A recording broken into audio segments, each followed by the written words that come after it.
Hi there. Welcome back to the Reel Film Chronicles podcast. As always, I'm Nathan. And I'm Brian. And in today's very special episode, we're going to be taking a look at a little film called Crimes of the Future. Enter the heart of darkness. As the human species adapts to a synthetic environment, the body undergoes new transformations and mutations. With his partner Caprice, celebrity performance artist Saul Tenser publicly showcases the metamorphosis of his organs in avant-garde performances. Timlin, an investigator from the National Organ Registry, obsessively tracks their movements, which is when a mysterious group is revealed. Their mission? To use Saul's notoriety to shed light on the next phase of human evolution. Intriguing. Crimes of the Future is David Cronenberg's latest film, his first film in just about 8 years, if you can believe it. Yeah, I think the last one was Maps to the Stars in 2014. That's right. He hasn't done like a body horror movie, and you have to preface this. When you get into Crimes of the Future, you have to know you're into body horror, Cronenberg territory, and it's pretty gnarly. And he's really stayed away from this kind of genre a little bit. What did he do? History of Violence, Eastern Promises, A Dangerous Method, and Cosmopolis, which were all kind of crime thrillers, I guess. And Maps to the Stars in there as well. Yeah. But yeah, I think the last kind of body horror movie he did was Existence, which I was watching an interview with David Cronenberg after watching Crimes of the Future. And apparently he originally wrote the screenplay for Crimes of the Future back in 1998. And it was meant to be the next movie he was going to direct after Existence, which I think you can see some through lines in terms of some of the themes, but also some of the actual like technology as well. Looks like it came right out of Existence with like the almost like kind of techno-organic devices and like almost like bone-like structures and things like that. Yeah, I mean, that stuff, Existence was pretty gnarly, and it's been so long since I've seen that.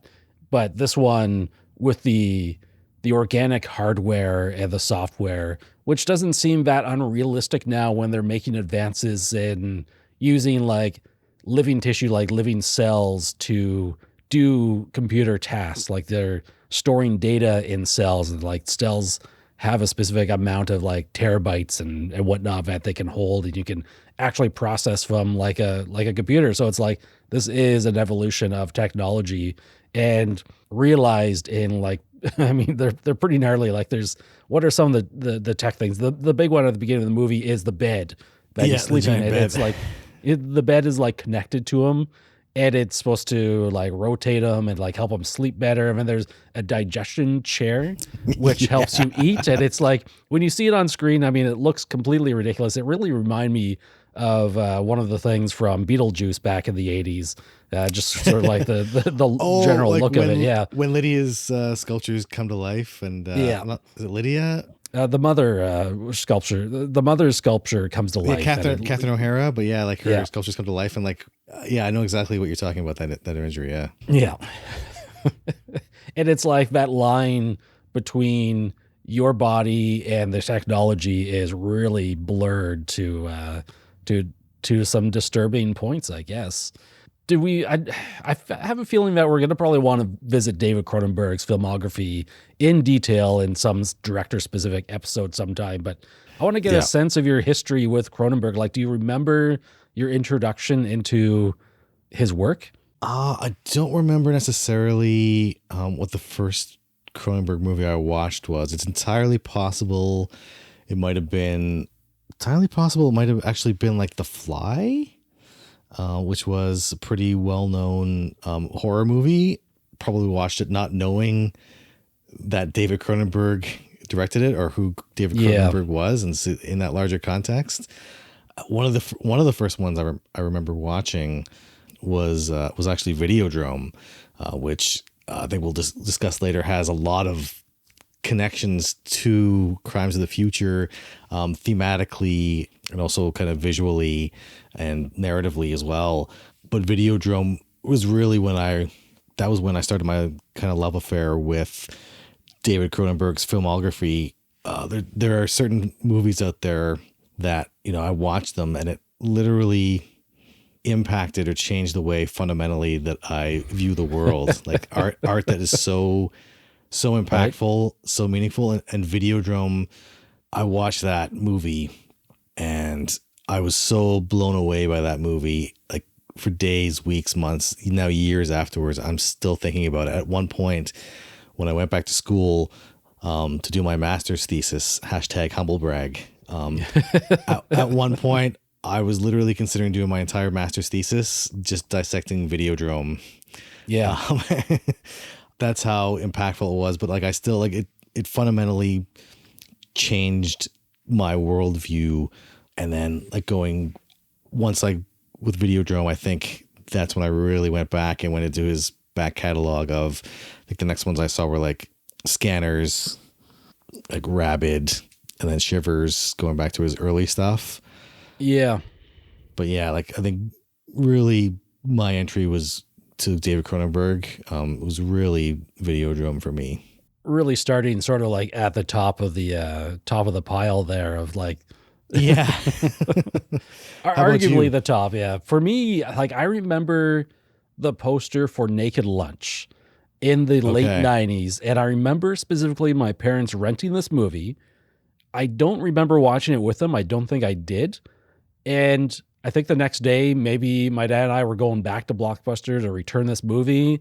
And my parents were just like, that was one of the weirdest movies we have ever seen. And that's just always stuck in my mind. I never knew what the movie was, though.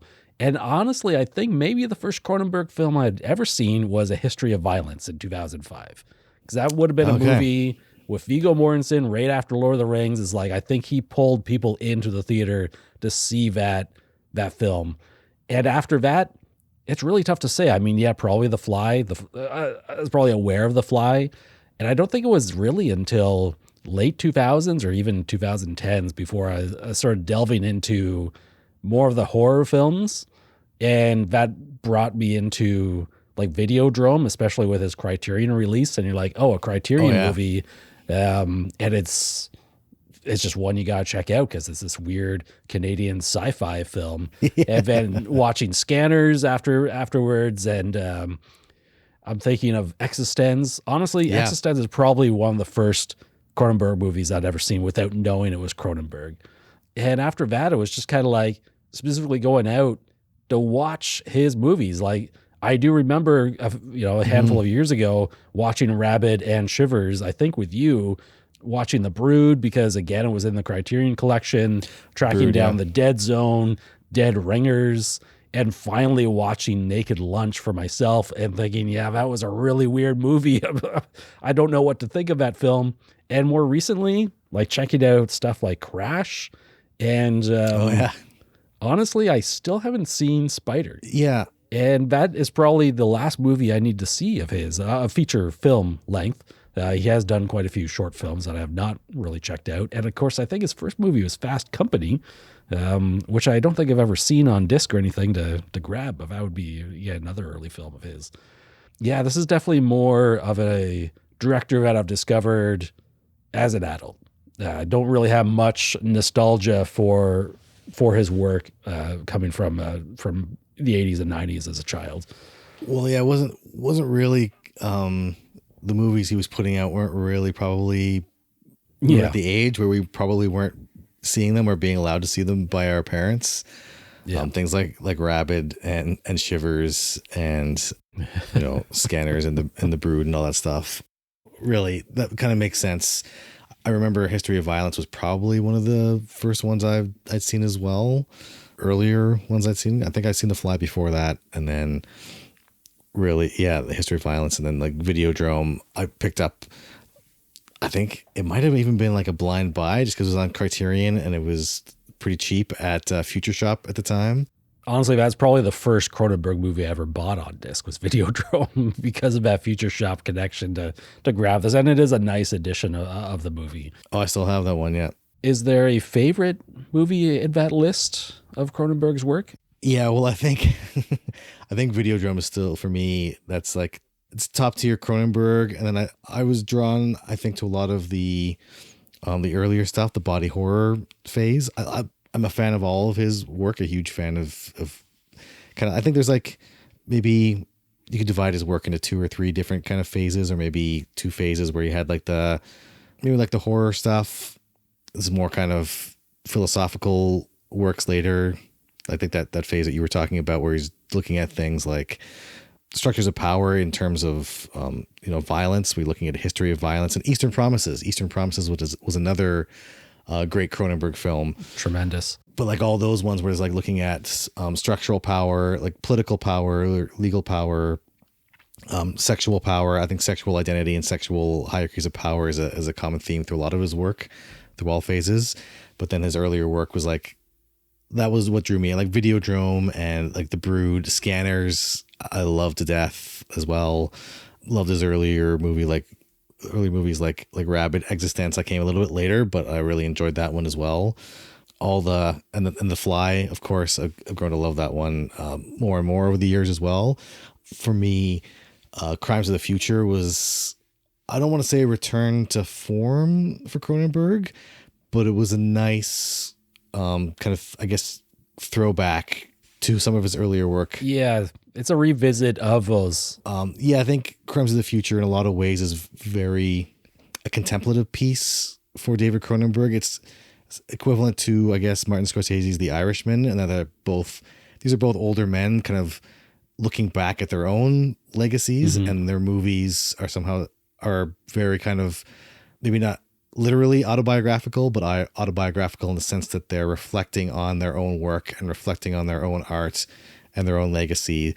And Cronenberg is 79 now, I think, and this could very well be his last movie, and what a movie to go out on, because like Crimes of the Future is Cronenberg at his Cronenbergiest. Without a doubt. And we should jump right into the movie, and full spoiler alert, moving forward, if you weren't spoiled by the synopsis of the film earlier, it is nice to go into this movie with very little knowledge of what you're about to see, as I think all Cronenberg movies deserve to be seen, kind of like in that light of just a blank slate. But if you are familiar with his work, you're kind of knowing some of the buzz around this film. I mean, you hate to say it earlier, but it is kind of a throwback to his earlier works of the 80s and 90s, and specifically the body horror. But I think that he's been able to really layer in some more elements, especially from like his past 15 plus years of work, to make this a nice layered film. I can't think of a better word for it. But what was your first impressions of Crimes of the Future when you watched this the other day? Yeah, so I think we were discussing this earlier. I think I'm a little bit late to the party. The movie came out 6 months ago or something, and you had watched it, I think, previously. But sitting down to watch this, I had, of course, being a huge Cronenberg fan, like you and I, both huge fans of Cronenberg. We're both collecting his movies. Specifically, I think you have all of his movies now, or close to it. Almost at 100%. I have. I'm like at 80%. So I went in with really high expectations for Crimes of the Future. Probably I should stop doing this and building myself up for this. Honestly, I did the same thing. I was just like, I'm going in with those impossibly high expectations because it's just like, especially really exploring his filmography over the past decade, everything is pretty fresh in my mind, and thinking, oh man, a new Cronenberg. I didn't even realize he didn't do a movie for 8 years. And this was like his return to cinema. And yeah, I mean, how can the movie do anything but disappoint? But it didn't. Honestly, as like, I was blown away at how good it was and how engaged I was.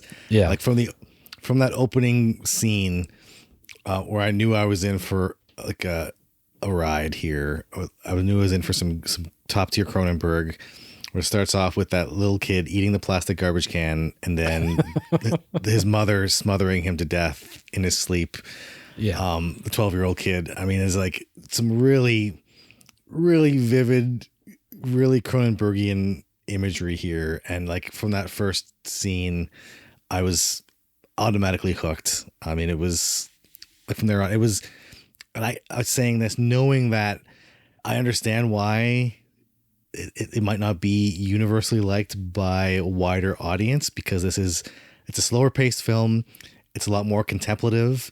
It's a lot more introspective. It's exploring these high ideas of evolution and technology and biology and technology coming together and fusing together. It's exploring ideas of like the nature of art, which is for some people it's just going to be a dry topic. It's exploring questions about hierarchies of power within our society. It's exploring topics related to like sexual identity and sexual, like the convergence of pleasure and pain within sex and that kind of sensuality. A lot of very Cronenbergian topics, but it's presented in a way that, listen, if you're looking for an action-packed sci-fi adventure movie, this is not like action-packed. If you're looking for like, people were online, I'm reading a lot of reviews of people being like disappointed that it wasn't body horror enough, that wasn't gruesome enough. Somebody had compared it to like, oh, like I see more gore in the Saw movies. If you go into a movie with Cronenberg, expect just for the gore, the shock value, you're probably going to be disappointed. Although there were a couple moments in this movie where, like, Brian, you and I have talked about, you know, kind of our desensitization to kind of on-screen violence. For sure. But even in this movie, and people were like, oh, this is so tame. And like, there were a couple scenes where like I had my jaw like dropped open. Like, I can't believe that they're doing this, or I can't believe I'm seeing what I'm seeing on the screen. So like, I felt like I was still being shocked. Like, I felt like Cronenberg was still pushing that envelope a little bit and on that edge of serving as a provocateur. Yeah, without a doubt. And that desensitization, I mean, we've really seen a lot of horror movies and seen a lot of gore. And I think that was the nice thing about those early Cronenberg works, is that you could enjoy them on a purely visceral horror movie level with a lot of really neat practical effects. And you get to see a lot of gore and whatnot. But there's always been the imagery and the themes present throughout the film that you get to pick up on. If you want it, it's there. And if you don't, most of his movies are pretty short. They're all around 90 minutes or so. And I think we've mentioned it on other episodes where it's like, Cronenberg is the definition of efficient filmmaking. Absolutely. The same is true here. Like, I'm watching it for the second time and thinking, man, just even the exposition in the dialogue just feels much more natural in its delivery and in its placement throughout the movie that a lot of other movies fail on. And it's that introduction to the world. And then, I mean, the gore isn't like amped up to 11 here, but it doesn't need to be. And it's just, there's still a lot of disturbing things. And of course, the movie starts off reversing back to the scene where this poor child is eating a plastic garbage can from the bathroom. And there's so many things wrong with the scene that make it kind of gross too, because it's in the bathroom. It's inherently dirty because it's in there, and this kid can't eat anything else, so he's hiding in the bathroom eating this dirty garbage can, and then having the mother smother him to death in the next scene is like, this movie is pulling no punches. Like, that is a difficult scene to watch, and I can see how that would immediately put people off for the rest of the movie. I mean, it's a tough scene. Yeah, I think it was disturbing in a way that a lot of horror movies aren't disturbing. Like, there's watching a lot of horror movies this year, thanks in large part to your influence, Brian. Really delving into horror more than I probably normally would have. But like, there's a lot of like surface levels, like, oh yeah, people being dismembered or gutted or disemboweled and all this stuff is like a lot of like obvious kind of horror movies are being killed, or like very like surface level horrific things. But like, just the imagery of that kid in that dirty bathroom eating that garbage can, and then the mother killing their own child. These to me are more horrific and more disturbing than watching, you know, Michael Myers kill a bunch of firefighters. Oh yeah. Brutally murder them.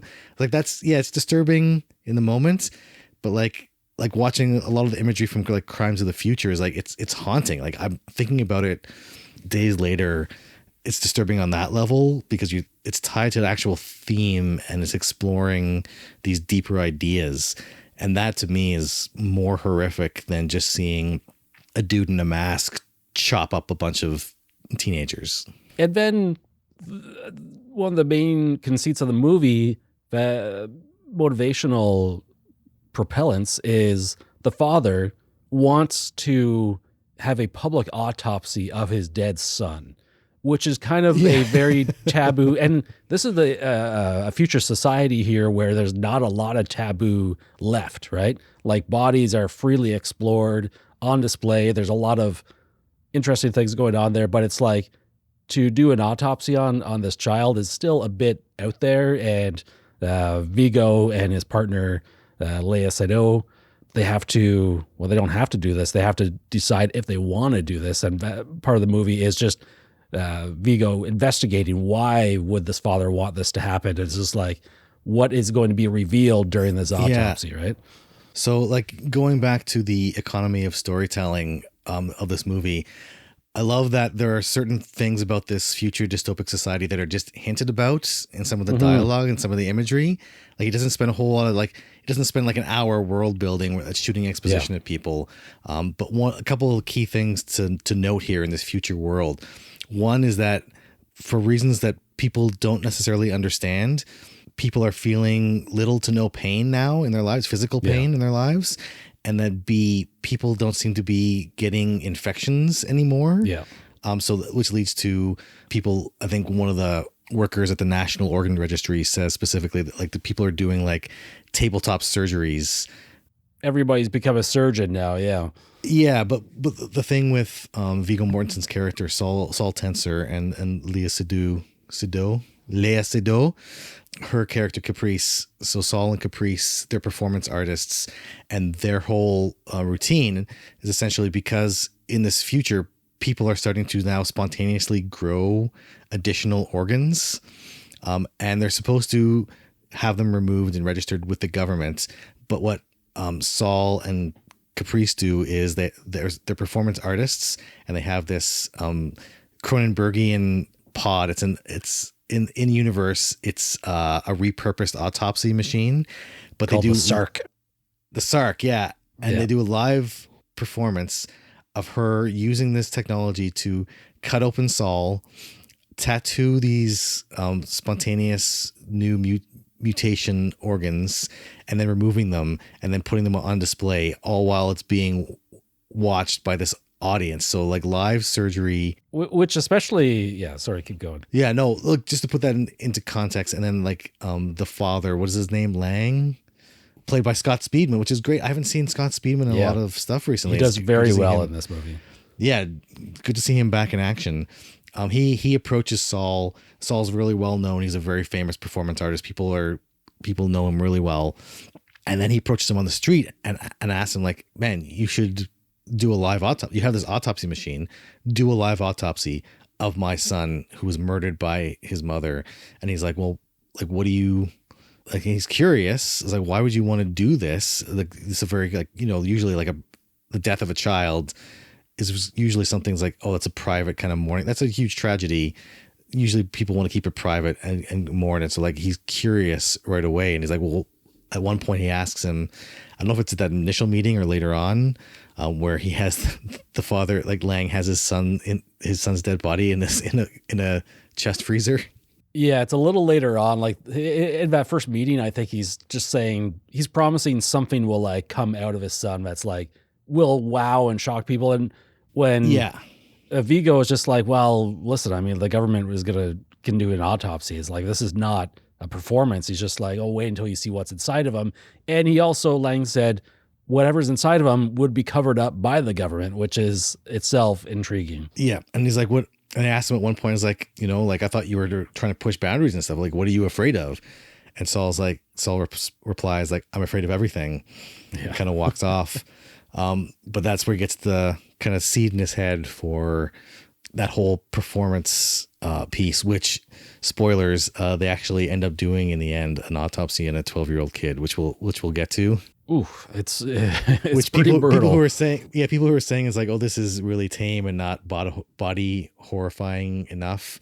I don't know. I've never like to have a live autopsy done on a 12-year-old kid and showing it full in camera. Like that's, I don't know how much more horrific you want to get or you need to get to get your kicks. I don't know. So Saul is suffering from what they call accelerated evolution syndrome, which allows his body to basically grow new organs on a very frequent basis. And I think in this world, people have been growing organs and they usually have them removed.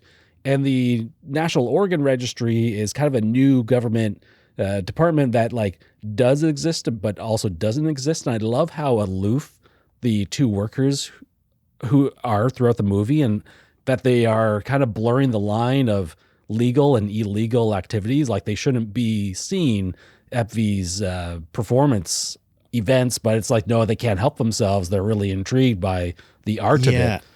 So I think that like Whippet, who was played by Don McKellar, and Timlin, played by Kristen Stewart. Yeah, it's really interesting to see that journey where I think there's a thread throughout the movie of people being heavily influenced by Saul and Caprice's art, to the point where some characters are even like being radicalized by his art to some degree, where they're taking things to extremes. But like these two office workers, and they're very kind of mousy, very kind of bureaucratic.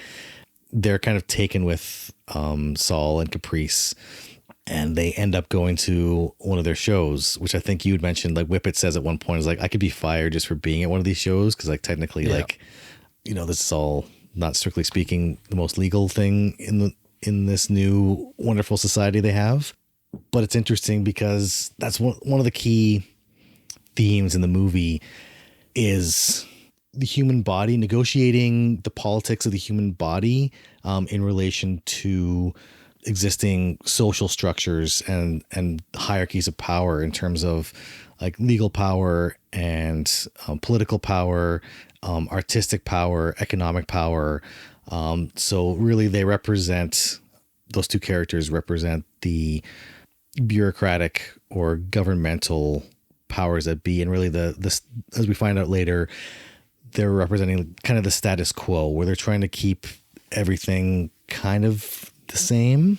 Well, the government is kind of in a transitionary state in this world, I think, where they are establishing the organ registry, and it's like they want to reach out and have control over things. And they're really, one of the central things happening in the movie is that this boy is revealed to have been born with the ability to digest plastics and synthetic material, right?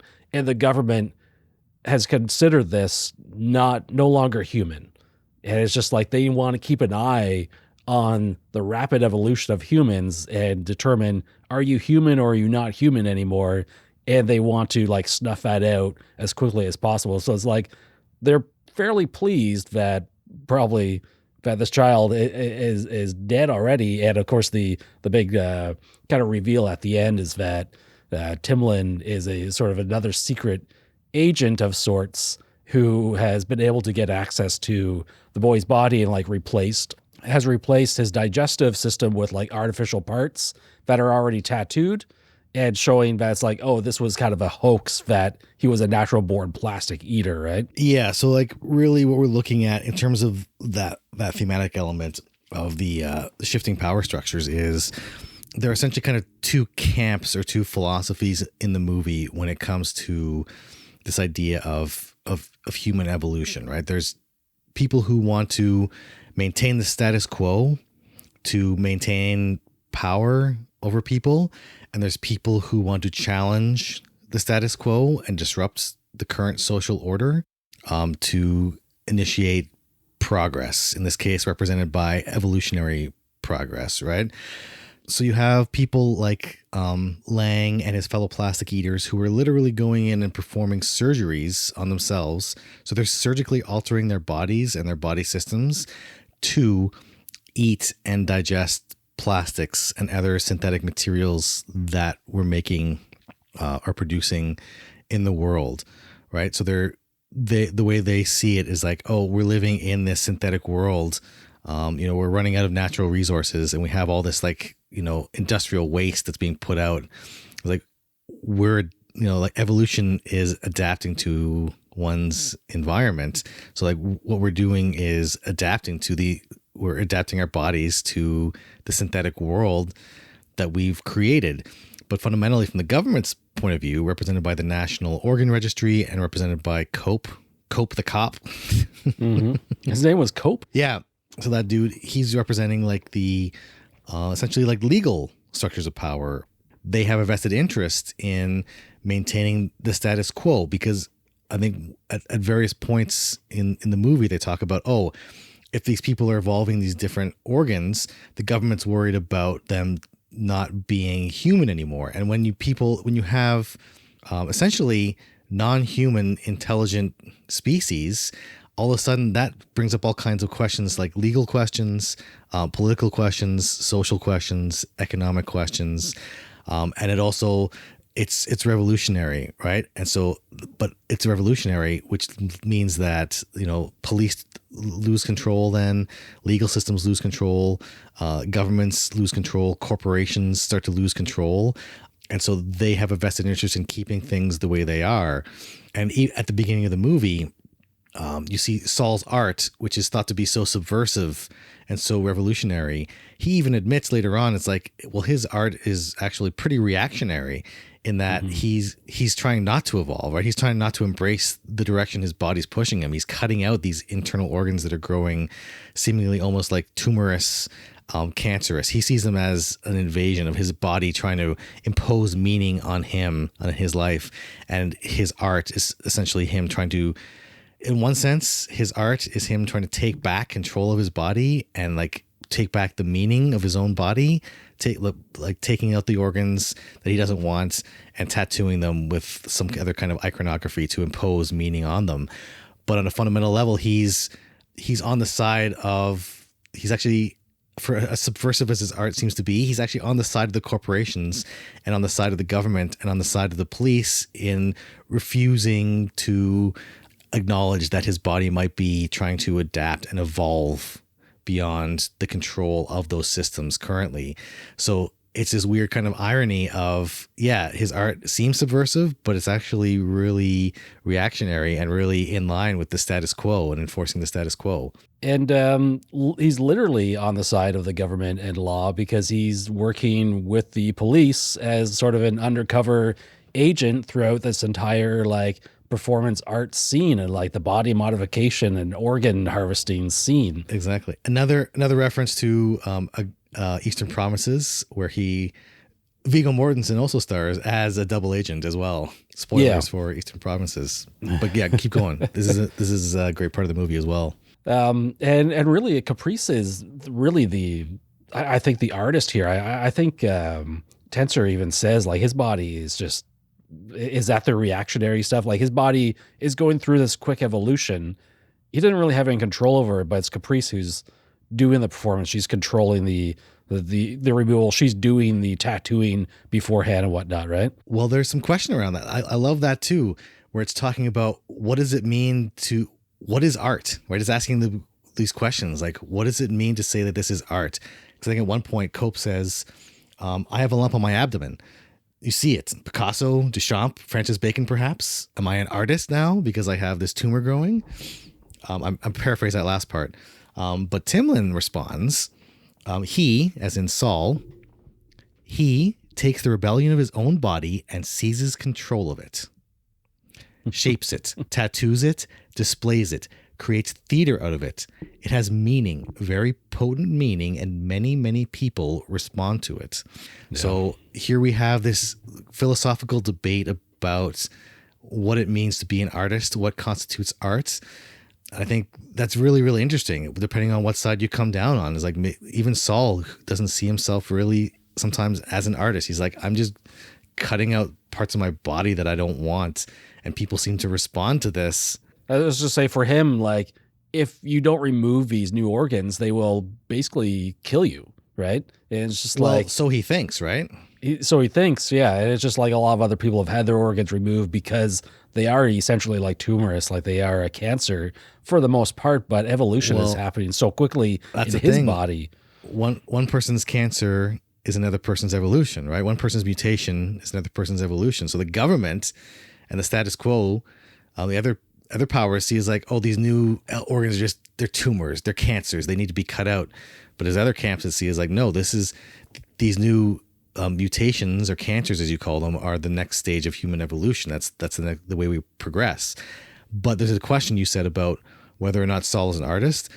And I think Whippet, the other government employee there, he says like, oh, like there are some people who theorize that Saul is actually like willing himself. Like there's a part of like there's some kind of part of him that's able to will these new organs into existence. Again, calling to questions like, can you direct evolution? Right? Literally, on a literal sense, we are changing our environment around us. Right? I think in watching, I think I mentioned earlier, I was watching an interview with David Cronenberg about Crimes of the Future. I think it was for CBC, but he talks about, for instance, microplastics, right? Microplastics are found in a lot of people in our bloodstreams now, in our bodies. And is like strangely, like our bodies seem to have a fairly high tolerance, almost like we're adapting. You look at there's chemicals in Teflon. There was a big documentary about this, about how those chemicals are found in like 99% of the world's population, even people across the world who haven't been near these plants. It's like we're literally changing the environment that we're in, shaping it in ways that left to its own devices, like nature would have gone a completely different path. So like, in a sense, we're kind of shaping the direction of our own evolution, because you shape the environment, you shape the adaptations, right? So like this idea of willing into existence new organs is kind of, I saw it as like an analogy for, oh, to what degree can we use technology, right? Body modification, genetic engineering, like environmental concerns, like the pollutants that we're putting out in the world. How much can we actually direct or change or influence human evolution, which is it's a deep philosophical question. Yeah. I don't know if there's a right or wrong answer, but it's one of those questions this is one of the questions that's been keeping me up at night after watching this movie, thinking about like, what is the answer to this? Nathan has not slept in the past 48 hours since watching this movie. I have not. But I mean, I wanted to bring up the microplastics thing because it's so relevant to our culture and our world right now. It's like the environmental aspect of this movie like hits so hard. I'm not sure if the plastic stuff was written in there back in the 90s, but good for Cronenberg for picking up on that so early. And it's like we're finding microplastics in every single person. Like newborn babies have plastics in them. It's like plastics are a part of us. And it's like there's no sign of it slowing down. And it's become, this is a worldwide concern that we are ill prepared to deal with. And if we're not prepared to deal with it, like Mother Nature will do it for us and start adapting our bodies to basically sustain ourselves on plastic, which is a pretty terrifying idea, but it also makes a lot of sense from the evolutionary standpoint, right? Yeah. See, the question I had when Scott Speedman and his fellow underground plastic eaters, because it's revealed that they surgically altered their bodies to digest, to be able to eat and digest plastics and other toxic materials.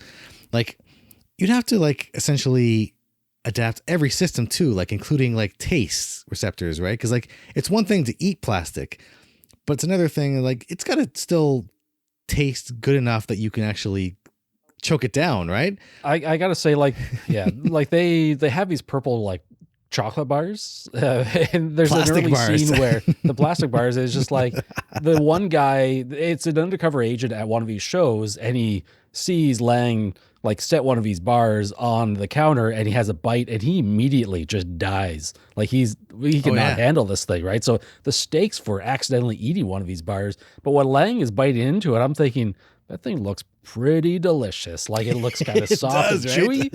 And it's just like, what is that? I want to know behind the scenes what that thing is made of. But I love the conveyance of how dangerous that thing was. And he's eating it casually. And then the other guy eats it and he's dead within seconds. And you're like, oh man, this is rough. And that everybody in that group is modifying their bodies and their digestive systems to do that. The other big element I want to point out there, which they did specifically raise in the movie, is that Lang did this to his digestive system, had his boy, and his boy has the ability to digest these synthetics naturally, which is what's so scary to the government. But they do raise the question. It's like, well, just because you modified your body to do this doesn't mean like evolution can pick up on that. And like, you don't carry that on to your children. And I think they used the in-movie example. If you cut off your little finger and then have a child, your child will have a little finger. It's just like they're not born without that finger if you get rid of it, right? Yeah. Well, this brings up these questions of like interfacing with like the biological and technological. Like, how much influence do we have, and in what ways that we don't understand, on the next generation, right?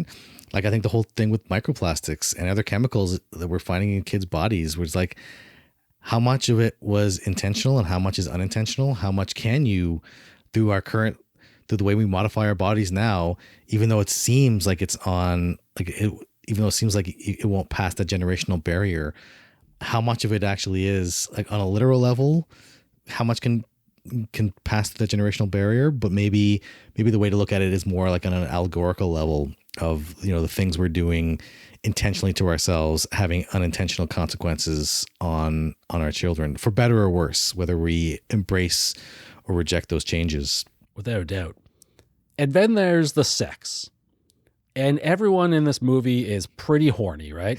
But they do make it fairly clear that it's like pleasure is not derived from quote unquote the old sex, like the traditional stuff. Like, people are not familiar with that. Because people are no longer feeling pain, they are feeling pleasure from being cut open and stuff. And it's like, you see this throughout the movie. Like, even when he's in this autopsy bed being pulled apart, he's expressing a lot of pleasure from this. And people are literally standing in the streets, like slowly cutting themselves while they're making out. And you're like, this is part of the lovemaking process. And at one point, Timlin comes on to Tensor and goes in for a kiss. And he even says, oh, listen, I'm not good at the old sex. He's just like, I don't know what I'm doing here, right? It's just so far removed from his reality.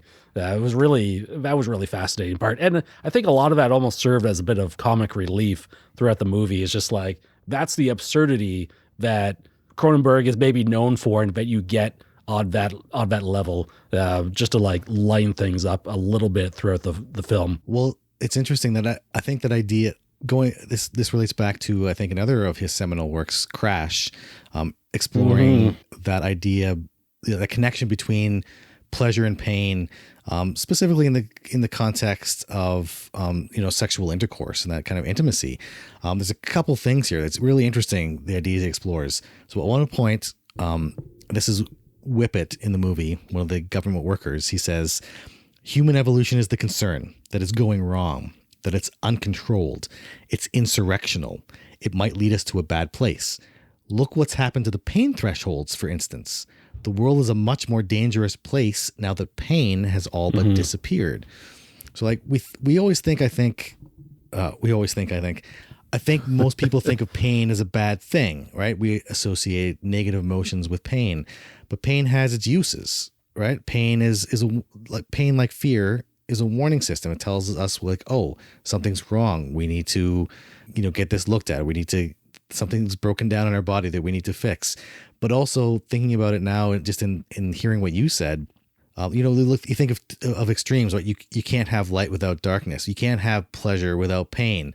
So without that, like, sensations and like concepts are contextual, right? Like, without having pain to compare pleasure with, by losing pain, they also lose pleasure, right? So like, in terms of like their entire sensuality is diminished by removing one of those kind of opposite.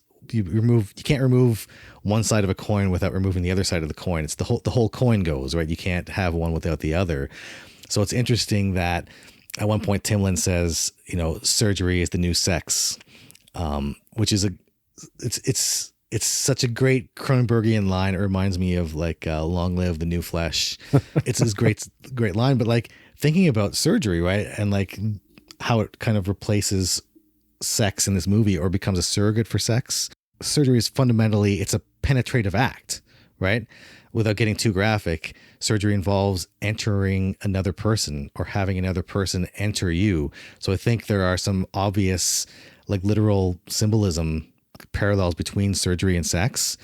It's it's an act of pure intimacy in a way that few acts are, where you have, there's a level of like physical contact, obviously physical penetration, but there's a level of trust there, that you're trusting the person who's performing that surgery, that they know what they're doing, that they're not going to kill you. So there's a level of intimacy there. Well, you speak to that, and it's like that relationship between Tensor and Caprice, like they're partners, and people are throughout the movie like try and label them as like, are they lovers? Are they not? But it's like they kind of transcend that. They have this really mutual relationship where it's just like, are they lovers? Are they not? They're together. They're really expressive with one another, but at the core of it, they trust each other like 100%.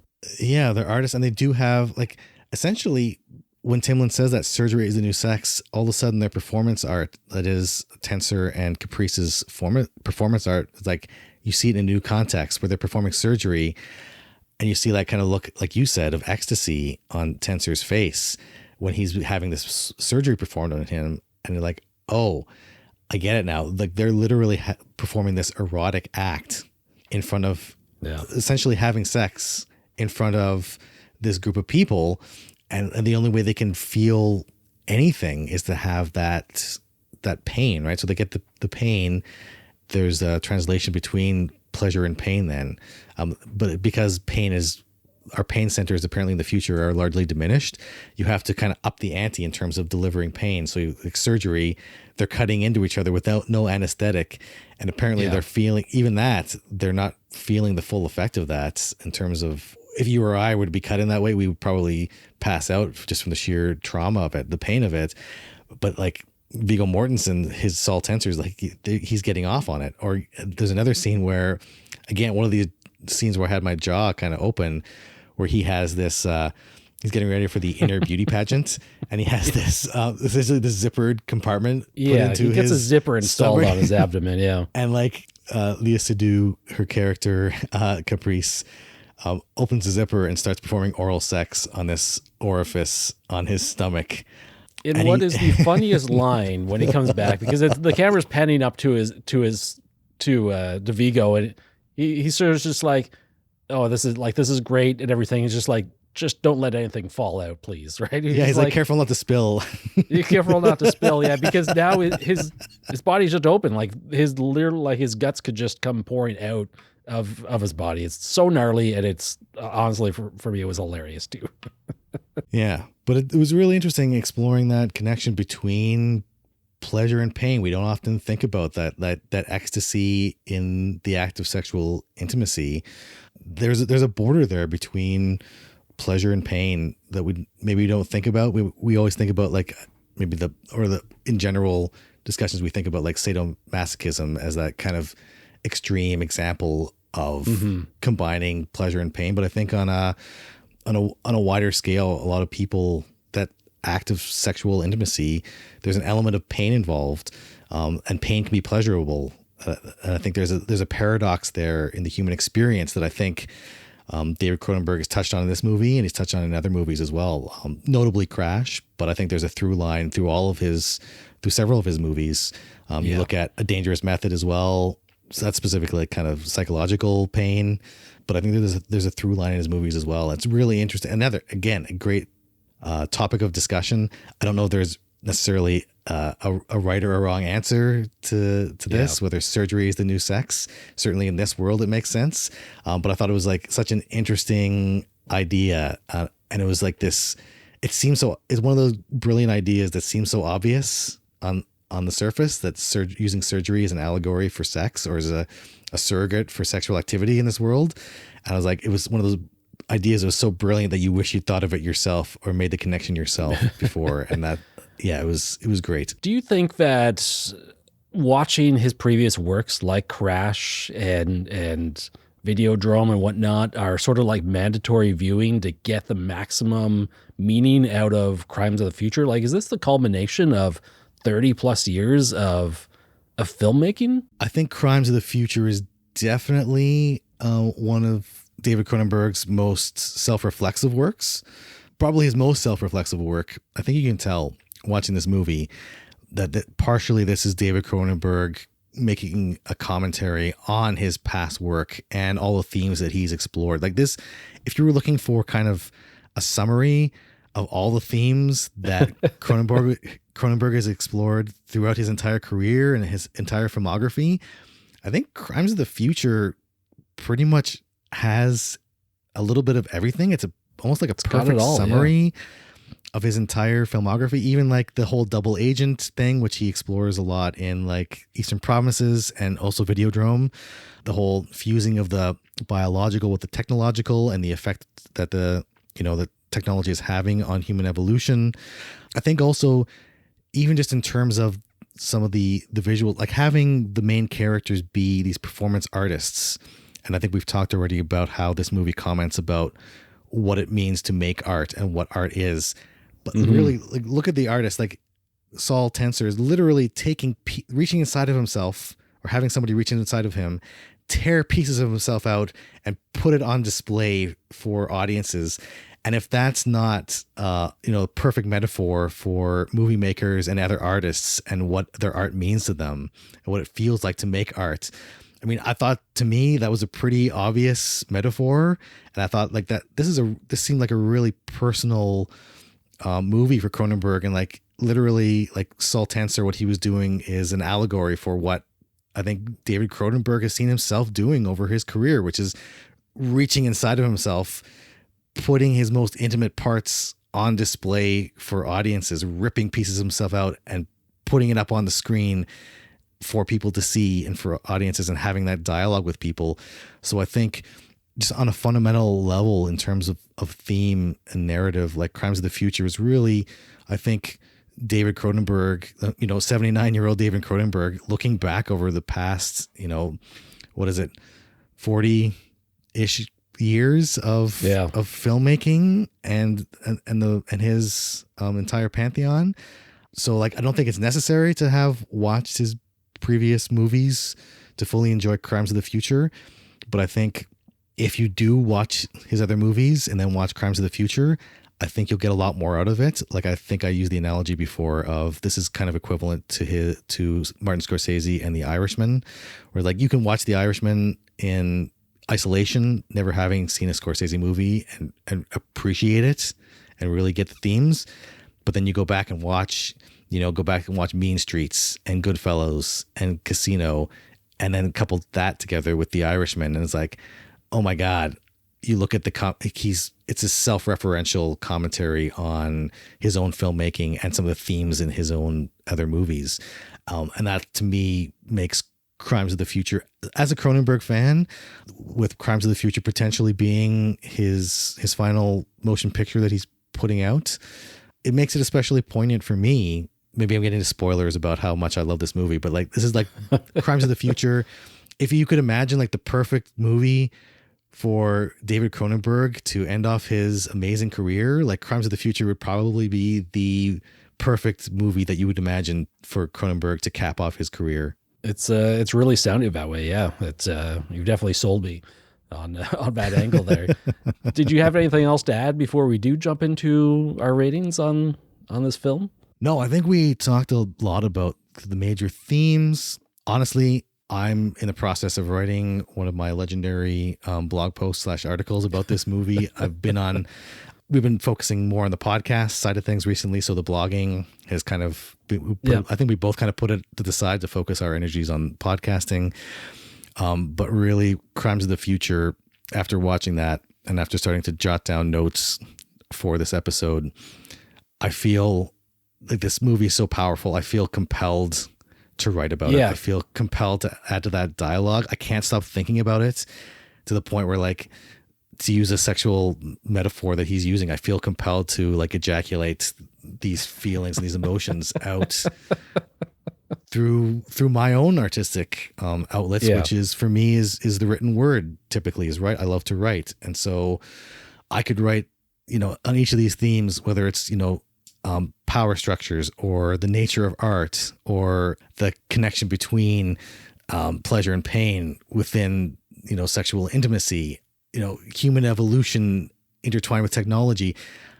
I could write essays about each one of these topics, 10,000 word essays about each one of these topics. We could talk about this movie for, 5-6 hours, probably going into depth. But the great thing about Cronenberg, and I think it's going to speak well to his influence on us, is like there's so much depth to his movies, or there's so much depth to Crimes of the Future specifically, but it's told, like you said, he has such an economy of storytelling that rivals, I think is only on par with John Carpenter, that I think we can talk about all these deep things in this short amount of time. I think our podcast almost reflects, like the length of our podcast episode is going to reflect that economy of storytelling, where all this, so many deep themes and ideas that we've talked about, but they're able to be summed up so well and so efficiently through the imagery and the language, the on-screen language that he's given us to discuss these topics. It's almost like it's lent us a certain efficiency to talk about these topics, if that makes sense. Without a doubt. I could definitely tell not a slight against other episodes or anything, the amount of passion you're putting into this movie and talking about this movie. I was just like, I do have a feeling there's going to be a written post on this. He's looking over to his right, reading from something quite often. And it's like, there's a lot more going on here than usual. And I think all of us would look forward to seeing and reading about more of what you have to say about this movie, because it's really fascinating. So that being said, what's your 5-star review? Like, what is your rating out of 5 stars with a possible heart on this, as per the Letterboxd rating standard? Where do you land? Yeah. Gut reaction. I think right now I have it rated 4.5 stars with the like on Letterboxd, but like, to me, it's like it's a 5-star film. Like, it's like half of one, 6 a dozen. Wait, put 5 stars in. 6 of one, half a dozen of the other. So I don't know if it's going to be 5 stars with the like. It probably will be. I don't know. There've been so few films this year and in recent years where I felt like they had such an impact on me. I don't know if it's going to have the same level of, am I going to have the same level of epiphany that I had with Videodrome? I don't know, but the more I think about this movie, the more I love it. And it's just been climbing my list of, top movies in 2022. Yeah, I love the heck out of this movie, both as a Cronenberg fan and as a movie lover in general. What did you think about this movie? So going back essentially 6+ months ago, when I saw this in the theater, I did go in with too high of expectation, right? And I walked away a little confused and a little disappointed. Right. I gave the movie 3 stars, and I was like, that was weird, but I was like, I did enjoy a lot of elements out of it. Rewatching this movie for this episode specifically, this is what I like doing now when I rewatch a movie. I go read the Wikipedia, like, whole plot synopsis. Yeah. And that's just sort of like reminds me of character names, general events and whatnot. And it allows me to kind of focus on different elements of the movie that are being presented as I watch it. And I really enjoyed the movie a lot more the second time around. I was pulling a lot more out of it than I did on that first viewing, and I think maybe some tempered expectations helping that. But everything just felt better. Now, that being said, I was kind of afraid to go into like 4.5 star territory initially. It's almost like a movie has to like have momentum. So it starts at 3. It's a slow acceleration, but it's 3.5 stars now. Maybe in a year, or if I think about it again, it's like, no, it's 4. And you know what? Boom, we'll just put it at 5 stars in a couple of years when I watch it for like the 5th time, because I'm watching it for the 2nd time, and it's 106 minutes long. It doesn't feel like it. There's so much going on in this movie. It's so entertaining. There's so much to think about afterwards. Yeah. Like, this was just a banger right from start to finish. And I neglected to mention it earlier, but the music, I think it was a Howard Shore score. When I first watched it, it'd be like, this movie with the music is like, I'm feeling the oppression of the score. It's almost like they're using these ominous notes that are just like putting dread throughout my body. And I was able to pick up on it even more so this time and really appreciate the score. But the score is brilliant here. It like fits everything Cronenberg is doing on screen perfectly. It was just really amazing. So I'm ending on a 3.5 star with a heart on it. This is one of Cronenberg's finest works, and it's definitely going to be revisited many, many times. So good. Yeah, no, it's like you say, it's so succinct. in its storytelling and narrative structure. I think you said like 106 minutes, but there's so much going on. You could rewatch this movie like 3 or 4 times and just follow each of the different plot points, and you're going to get, there's all this extra, not hidden, but like so much depth to each of these themes, each of these narrative points, to each of these characters.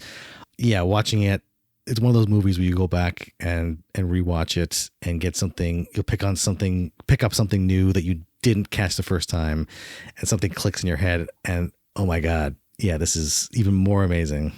And I like watching it and thinking about it now with the context of some of his previous works, which I probably didn't really consider much, but like especially like Crash and Videodrome being like 2 big influences. Like there's just so much more to be said in his career, and it's just like, oh, this is really like a statement of art. Like this is Cronenberg on the screen, like telling us things. Yeah, well, even like there's elements there of, I think we mentioned Eastern Promises with like kind of the undercover agent. There's elements obviously of Dead Ringers. There's an obvious ties to Surgery, Existence, that fusing of the technological and the biological. I think we mentioned Crash already. That kind of sexual fetishization of intermingling of pleasure and pain. There's the body horror. I don't think we got into even like the to actual the metamorphosis of the fly. Like the body is changing and evolving. It's just like Brundlefly is at first he's a more powerful being and he's loving this change. And that sense of relief going to the end of the movie where Vigo has been dealing with this digestion chair and he's having such a hard time eating this paste that he's eating. And he finally, Caprice gives him one of these bars. It's just like, is it time to try this? And he's like, it's time. And he's in pain. You see the chairs pushing him back and forth.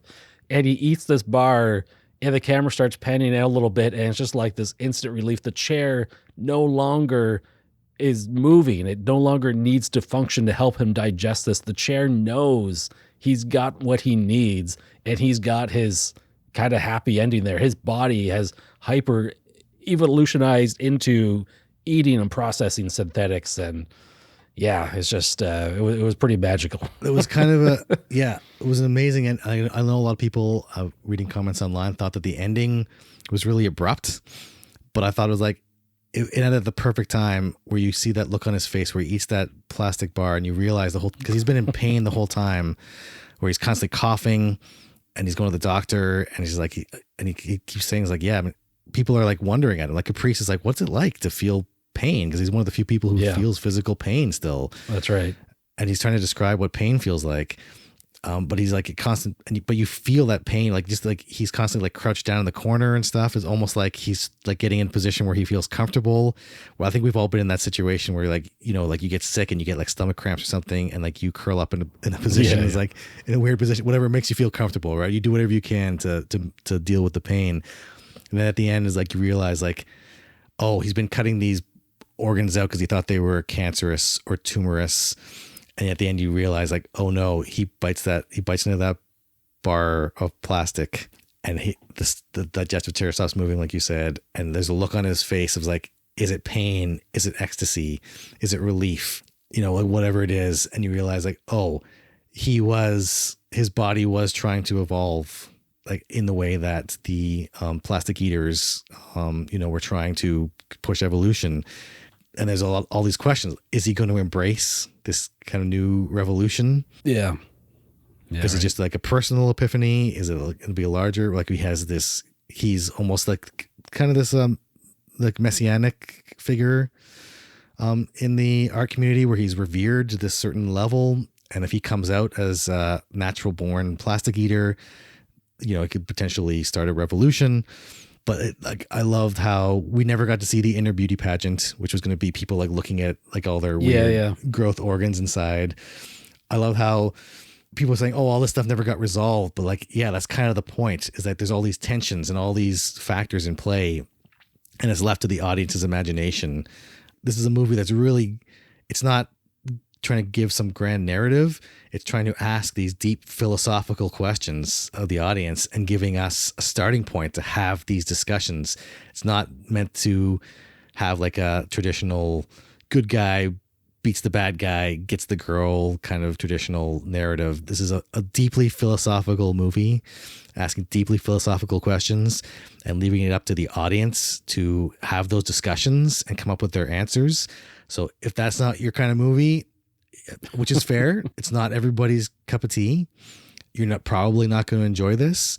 But if you like those kind of movies that ask those questions of the audience, if you like movies that make you want to go out and do more research on the movie itself, but also the topics it's discussing, you're going to love this movie. If you like David Cronenberg, you're going to love this movie. Otherwise, and I can completely appreciate why some people might not like Crimes of the Future.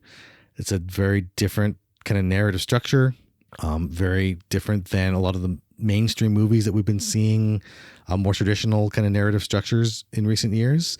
Mm-hmm.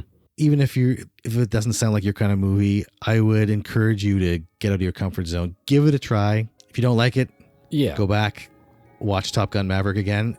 Either like different paths, and you're gonna get great movies on either way. But this is one of those movies where I watch and be like, this is why I love movies. This is an original story. There's lots of interesting themes and things going on throughout the runtime. It's just like, this is it. This is why I go out to the movies. This is why I buy movies. This is why I watch them every week. Yeah, for 3.5 stars. Yeah, they probably need to be raised up, but it's like no. You do you, Brian. Go watch your Marvel movies. This is why I always say the stars don't mean too much. Yeah. Will this make the top 10 in front of other 4-star movies? Yeah, probably. Yeah, I may have given a sneak preview of some shifts in my top 10 here for our end of year episode.